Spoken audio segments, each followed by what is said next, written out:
Hey guys, Stephen Kirkland here. What is the measure of a Christian man? That's what we're going to talk about today.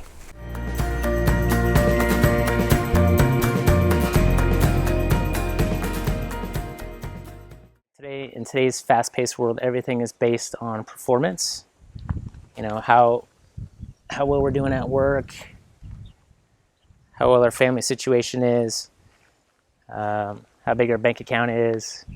It could be a lot of these things. And as a Christian man, sometimes it can be overwhelming when you're trying to balance the world's expectations for what a man should be and do, and then balance that with the biblical standards that we have. It can be overwhelming. And at times we can stretch ourselves out pretty thin, get worn out. And I think it's okay and it's good, after all, to pursue these things. We've been called to provide for our families. We've been called to glorify God in the different areas of our life. So our work situation, it's important. Our family situation, it's important. I'm not denying that. But I think there is a problem when we start basing our worth or putting our confidence in these things. One quick biblical example of this, and that is in the character of Job. So in the Old Testament, we have Job. Here was a man who, by the world standards, was very successful. He had over 10,000 sheep, camels, oxen, and donkeys. He had a huge family. He had 10 children.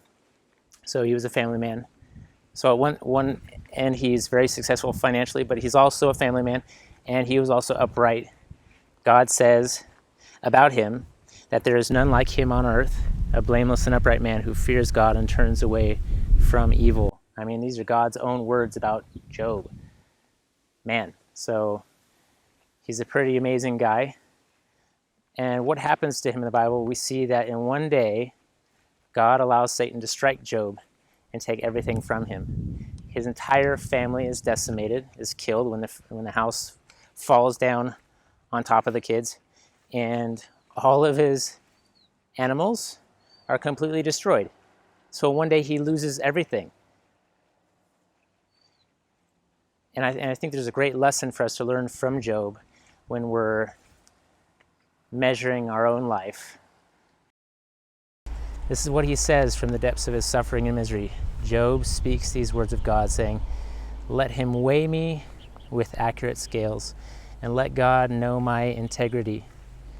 If I have put my confidence in gold and called fine gold my trust, if I have gloated because my wealth was great, and because my hand had secured much, that too would have been an iniquity, calling for judgment, for I would have denied God above." So Job here is saying that he hasn't put his confidence in his possessions. It wasn't in his family, it wasn't in what he owned, what he possessed. If he had, he said that would have been a denial of his trust in God. No, his worth, his integrity, his uprightness, his wholeness, yes, his confidence was found in God alone. And dear brother, we must do the same. We will never reach perfection this side of eternity. We must continue to depend on him daily. So let's come back to the original question. What is the measure of a man? Brother, our value is completely and utterly based upon what God has done for us. What are we putting our confidence in? Is it in what we have? Is it in our performance? It can't be. Like Job, we must say, "Lord, my confidence is in you."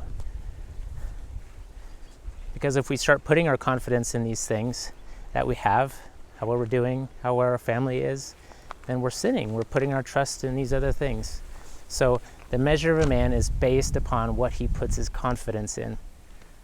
The measure of a man, again, is based upon what he puts his confidence in.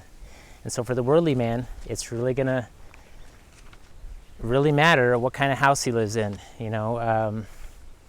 how big his bank account is, all of these things, because he puts his confidence in these things. But as Christians, we say, no, my value is completely based on what Christ has done for me. So brothers, let's keep fighting the good fight of faith, but at the same time resting in the fact that Christ has already done everything on our behalf. We have been judged, we've been measured, and based on what Christ has done for us on the cross, we have been found acceptable in God's eyes. Thanks again for watching. This is Stephen. Go ahead and check out my website, stephenkirkland.com. There's a link down in the description area below. Go ahead and subscribe if you haven't. Leave a comment if you'd like. And we'll see you guys next time. Bye.